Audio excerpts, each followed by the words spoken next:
जो चुनाव अभी हुआ था एमपी का, दीपेंद्र साहब को आपने रिकॉर्ड तोड़ मतों से जिताया है। और भाई एक पार्टी का जो कार्यकर्ता होता है, अगर गांव उस पार्टी को अच्छी वोटों से जिता करके भेजता है तो उस कार्यकर्ता का मान सम्मान ऊपर हाईकमांड में बढ़ता है। और अगर उसके अपने गांव में कुछ नहीं होगा तो ऊपर उसके पास विचार कौन करेगा। तो आप लोगों ने रिकॉर्ड तोड़ मतों से गांव से भी जिता करके मेरा भी मान सम्मान बहुत ऊंचा कर दिया। इसके लिए भी मैं आप सबका धन्यवाद करता हूं। बात रही आज जो इस प्रकार अपने घर में हम इकट्ठे हुए,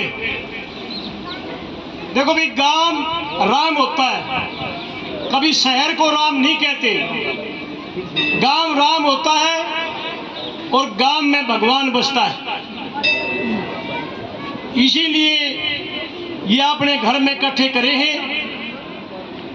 परिवार ये कहेगा देखो काम करने से पहले अपने घर वालों से राय लेनी चाहिए, पूछना चाहिए। विधानसभा का चुनाव नजदीक आ गया है। जो भी सभी इच्छुक चुनाव लड़ने के इच्छुक हैं या टिकट मांगने के इच्छुक हैं, उन्होंने सब ने अपने अपने तरीके से अपनी काम की शुरुआत कर दी है।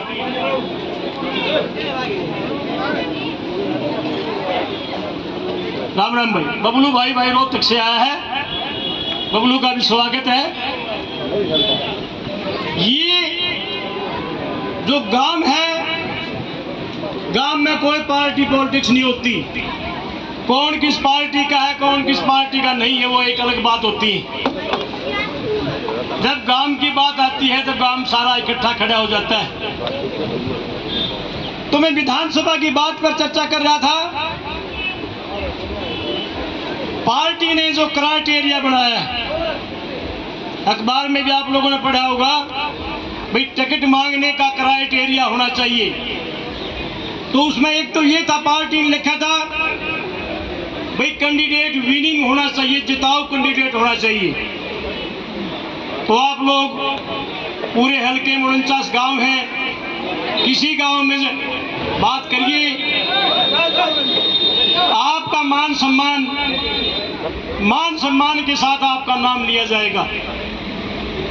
मैं 49 के 49 गांवों में सभी के सुख में, दुख में, खुशी में, गमी में हर समय उनके मैं हाजिर रहता हूं।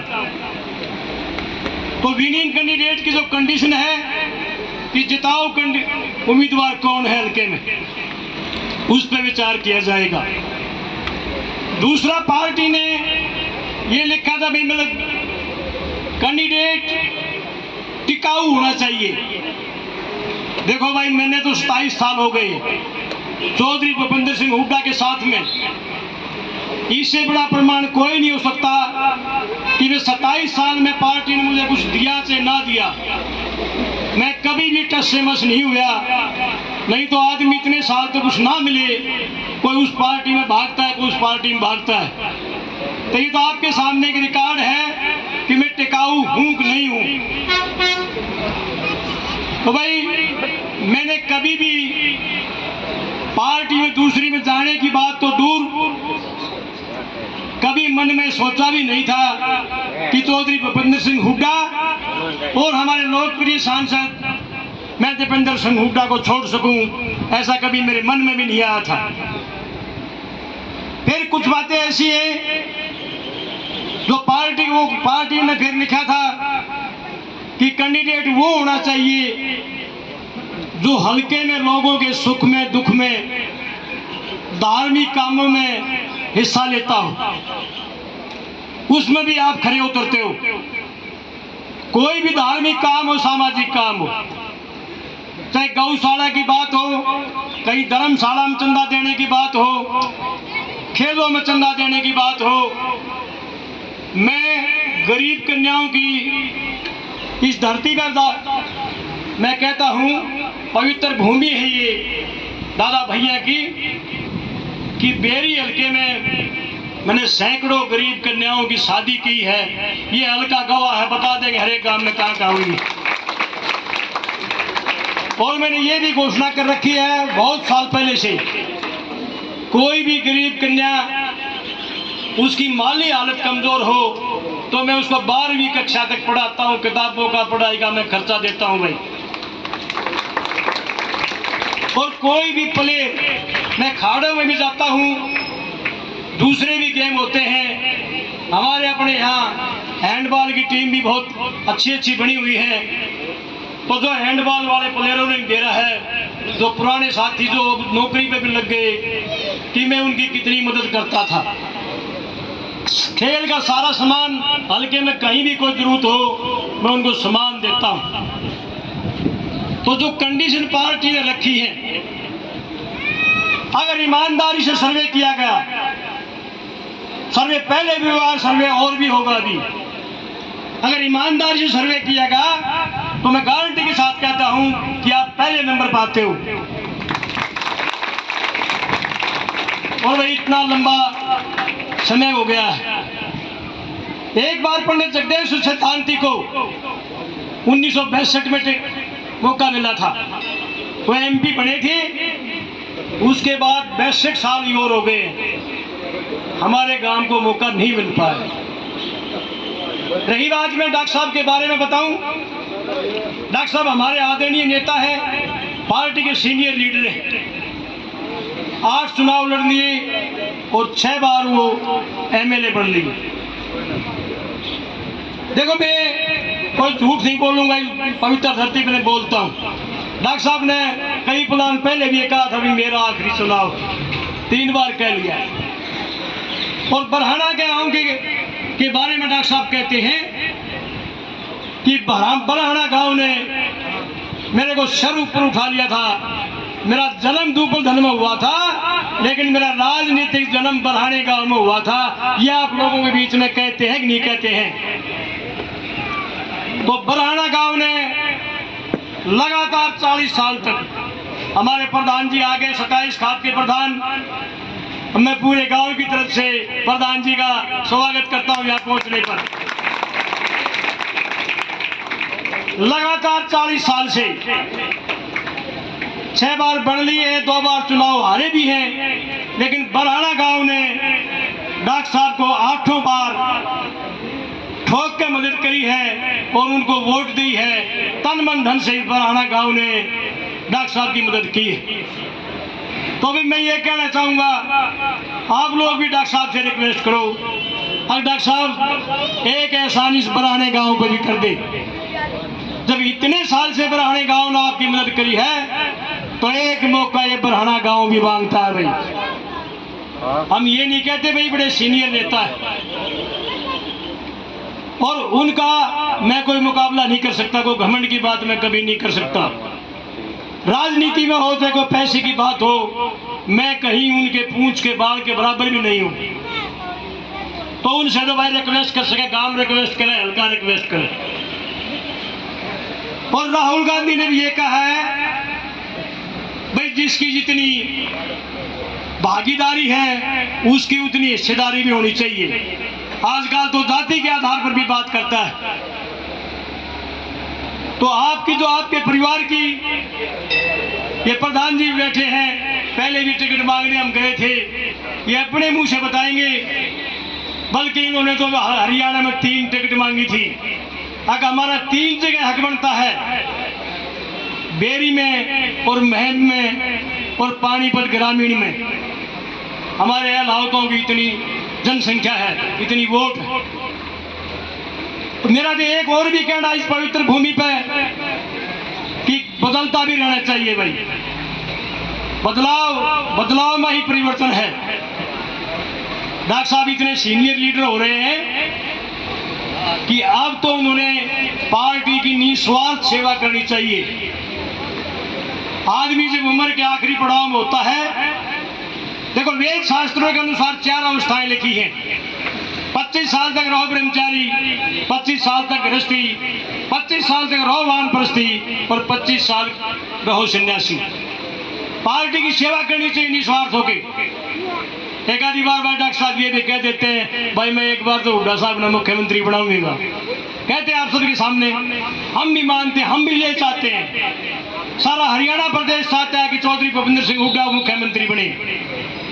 लेकिन डॉक्टर साहब, हुड्डा साहब जिसको भी टिकट देंगे, जो एमएलए बनेगा वो भी तो डॉक्टर साहब हुड्डा साहब की वोट देगा, उसी की मदद करेगा। भाई वोट तो एक एमएलए की एक है। अगर डॉक्टर साहब 6 बार बन रहे हैं, अगर उनकी 6 वोटों की गिनती होती हो तो हम भी यही कहेंगे डॉक्टर साहब आप ही लड़ो। लेकिन भाई गिनती तो एक होगी, और डॉक्टर साहब ने बल्कि मार्गदर्शक बन करके एमएलए से भी ऊंची जगह बैठना चाहिए। मैं तो ये कहूंगा, मैं भगवान से प्रार्थना करता हूं कि उनकी दीर्घ आयु, लंबी आयु हो, और उस हरियाणा प्रदेश की सेवा ऊंचे पदों पर बैठ करके, बहुत सारे ऐसे पद हैं जो एमएलए से बहुत बड़े होते हैं, वहां पहुंचना चाहिए डॉक्टर साहब को। तो और बाकी बातें तो मैं तो ये कहना चाहूंगा, भाई इस बात के लिए इकट्ठे करे थे, सबसे पहले भाईचारा इकट्ठा करके चौधरी भूपेंद्र सिंह हुड्डा से और भाई देवेंद्र सिंह हुड्डा से ये गांव गवांड और ये हल्के के लोग मिले, और वो इस बात के लिए कहे कि भाई ये एक मौका हमें भी दे दो। पहले भी तो आश्वासन दिलाया जाता है जब चुनाव आते हैं, भाई आगे देख लेंगे, आगे देख लेंगे, ये ऐसा सभी पार्टियों में होता है।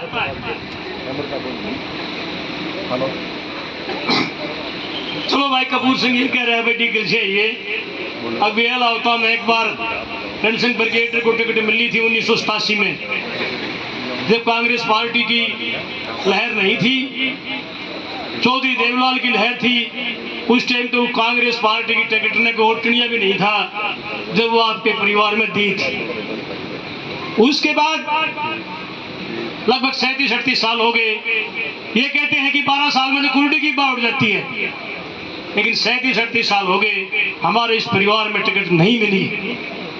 तो हक मांगना कोई गलत बात नहीं है, हम अपना हक मांगते हैं, खैरात नहीं मांगते हैं। इतनी साल से पार्टी की सेवा की है, और एक पार्टी कहती है कि वफादार कैंडिडेट चाहिए। हमारी वफादारी में कोई शक हो तो भाई बताओ। चौधरी भूपेंद्र सिंह हुड्डा और भाई देवेंद्र सिंह हुड्डा के हम ब्लाइंड फॉलोवर, अंधा अनुयायी बोलते हैं ना, हम उनके अंधे अनुयायी हैं। तो इससे ज्यादा वफादार भाई अनुमान तो है नहीं हम कि छाती पाड़ के दिखा दें, लेकिन इससे ज्यादा वफादारी का और क्या सबूत होगा कि हमने आज तक इनका साथ नहीं छोड़ा है। चाहे पार्टी का बढ़िया वक्त हो, चाहे पार्टी का बुरा वक्त आया हो, आदमी की पहचान होती है जो बुरे वक्त में पार्टी का या किसी उस आदमी का, नेता का साथ ना छोड़े, वो वफादार कहलाता है। बहुत सारे आदमी ऐसे होते हैं जो राज में राज की मलाई खा जाते हैं, और फिर राज नहीं रहता तो दूसरी जगह बदल लेते हैं। मैं भी चाहता हूं कि इस आदमी को कि टिकट पे विचार नहीं करना चाहिए, और ये गांव राम है। मैं अब ये कहना चाहूंगा भाई, टिकट मांगने के लिए जब भी हम बुलाएंगे, जब भी ये प्रधान जी भी हमारे पास बैठे, ये हुड्डा साहब से एमपी साहब से टाइम ले, 27 खाप के प्रधान है हमारे, और इन्होंने चाहे राजनीतिक बात हो चाहे सामाजिक बात हो, जो एलावत खाप के बारे में कोई बात हो तो इन्हें उठानी चाहिए, ये उठाते भी हैं। तो इनका फर्ज बनता है आज हमारे परिवार में भी एक मौका दो। ये बदलता रहना चाहिए, ऐसी बात नहीं है। बेरी हल्का मेरा परिवार है, मैं किसी गौत की जाति पाति की बात नहीं करता भाई, 36 बिरादरी की बात करता हूँ, लेकिन बदलाव भी जरूरी है भाई।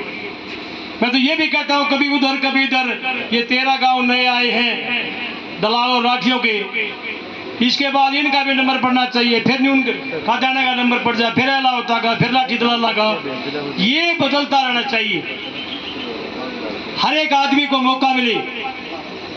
तो इसलिए मैंने इकट्ठे करे थे भाई, चाचा ताऊर मेरे भाई, कि इस पे सारा विचार करो। राजनीति में प्रचार का जमाना है भाई, अपने आदमी का प्रचार करो, झूठा नहीं, जायज सच्चा करो। नाई की दुकान पे, चाय की दुकान पे, चाहे बस अड्डे पे, चाहे बस में बैठे हो, इस बात का पुरजोर वो प्रचार करो कि भी हमारा हक बनता है, हक मांगा है, कोई खैरात और लूट नहीं मांगते। आपकी यहाँ कही हुई बात ऊपर पहुँचती है, ये नहीं कि आप यहाँ बतला रहे हो तो यह बात यहीं रह जाएगी, उस बात का पंख लगते हैं, बात उड़ के पहुँचती है। तो अपने आदमी का जहाँ भी हो जिक्र करना चाहिए भाई। कोई बाहर का नेता आ रहा हो, अपना आदमी बोले तो तालियों की गड़गड़ाहट से उसका स्वागत करना चाहिए। जब उसको मालूम पड़ेगा नेता को भाई ये आदमी इसको चाहते भी हैं, और भाई तालियों के गड़गड़ाहट से नेता पैदा होते हैं। तो मैं बीच में ये कहना चाहूंगा भाई, गांव इकट्ठा इसलिए कर रहा है, सब भाई जिस भाई ने बोलना अपने अपने सुझाव रखे भी, हमने किस तरीके से करना है, कैसे इकट्ठे होना है और किन किन कामों में जाना है हमने। आप मुझे आदेश दो, मैं आपके आदेश की पालना करूंगा। मैं पार्टी का एक सच्चा सिपाही हूं, कई प्लानों से टिकट मांग रहा हूं, टिकट नहीं मिली, लेकिन मैं कई पार्टी से डिगा नहीं भाई।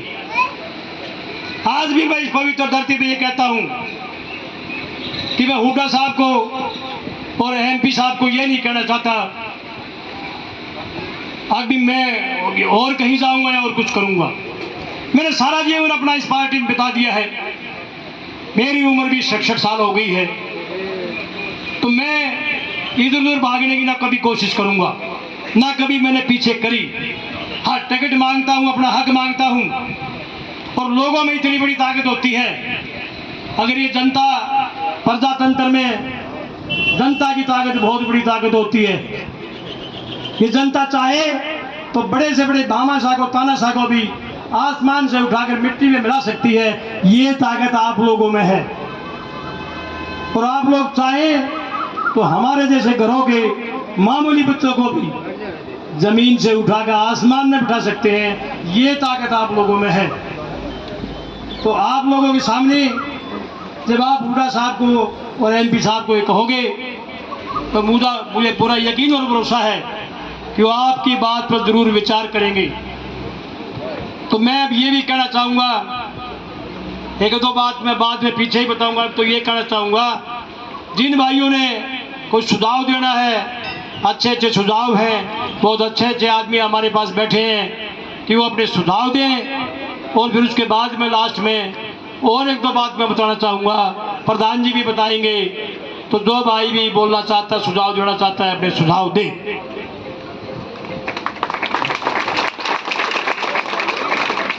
एक भाई 64 चम्मन नंबर की गाड़ी की इधर गल जगह खड़ी होगी, उड़े तो डगाले इधर। अब भाई मैं धन्यवाद करूंगा मास्टर जी, और मैं सभी गांव वासियों से अनुरोध करूंगा इस विषय में अपने विचार रखें। और पहले तो मैं अपना निजी विचार बताऊं भाई, पानी नहर घर नेता घर का जहाँ बात करने लगती है भाई, इस बात में स्वीकार करो। और मैं भाई भूपेंद्र तो नया आमंत्रित करवा जाए, विचार रखे ना।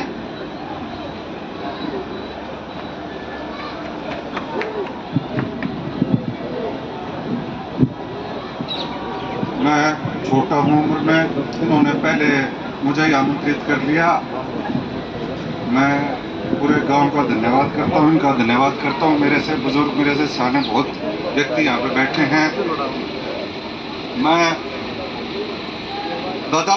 मैं दादा भैया की इस पावन धरती को नमन करता हूँ, बाबा शीतलदास की इस पावन धरती को नमन करता हूँ, पूरे ब्राह्मण गांव को नमन करता हूँ, आप सभी बुजुर्गों को नमन करता हूँ। जैसा कि मुझे भी, मैं दिल्ली रहता हूँ, पता चला कि हमारे बड़े भाई मास्टर श्री ओम जी टिकट के लिए तैयारी कर रहे हैं, और इस विषय पे उन्होंने गांव इकट्ठा किया है। मेरे पास भी फोन किया, और ये बात भी कोई छुपी नहीं है, ये बात कोई छुपी नहीं है कि हमारे बड़े भाई मास्टर श्री ओम जी काफी लंबे समय से राजनीतिक रूप से सक्रिय हैं। इनके अलावा भी गांव से भाई संजय जी हैं, वो भी राजनीतिक रूप से सक्रिय हैं। भाई जापान हैं, हमारे संदीप शास्त्री जी हैं, ऋषिपाल दोला हैं, और भी कई जोगेंद्र जी हैं, बीजेपी में ये भी सक्रिय हैं। भाई राजेश दारा, कई सारे लोग सक्रिय हैं। कुछ सहभागिता मैं भी अपनी करता हूँ। इन्होंने मुझसे कहा कि आपका क्या रुख रहेगा। मुझे मेरा रुख तो क्या रहना, मैं तो अभी बच्चा हूँ। आप बता रहे हो कि मुझे 27 हो गए साल, मुझे अभी इतने नहीं हुए। मैं तो अभी नया नया लगा हूँ, कोशिश में प्रयास कर रहा हूँ। लेकिन मेरी तो आप सालों की गिनती चालू करवा दो अब की बार। बोला वो कैसे? मैं आप कहते तो मैंने कई बार टिकट मांग ली, मगर मेरी भी वो गिनती अब की बार, मेरा भी फार्म जरूर भरवा दो टिकट के लिए। मेरा भी एक बार फार्म भरवा दो जरूर। मेरे को बस इतनी परमिशन आप भी दे दो, गांव से भी दिलवा दो कि भूपेंद्र भी भाई फार्म भर ले, ताकि उसको आगे के लिए ये पता चल जाए कि फार्म कैसे भरा जाता है। तो मैं तो मास्टर श्रीओम जी ने जब फोन किया